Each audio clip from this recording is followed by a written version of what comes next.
Anteeksi. Mutta miksei sulla ole vaatteita? Joku varasti ne. Ja kotiavaimet kanssa. Nyt täytyy vaan toivoa, että Seppo tai Kari olisi kotona.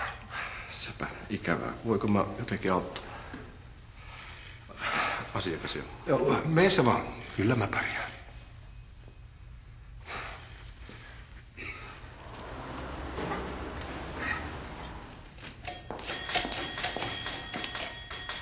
Iltaa. Mitä sä siinä tuijotat? Ei, no onkaan mä nyt ennenkin vähän pukeisia miehiä nähnyt. No niin, varmaan oot joo. Mutta et löylykiuluun pukeutuneet. Se on kyllä ihan totta.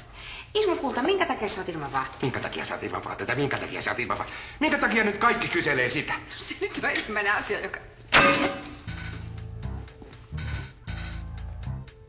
Onks tää joku uusi pervoharrastus vai minkä takia sitä alkaa alasti pompit? No mitä outoa tässä nyt muka on?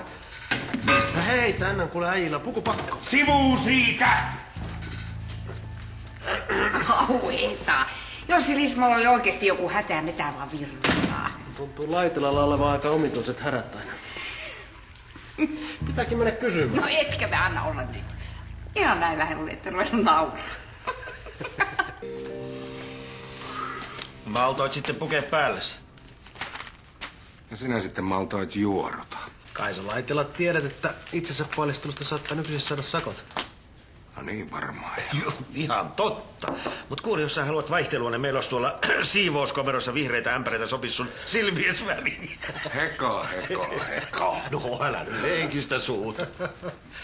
Mukava nähdä sutkin välillä nauramassa.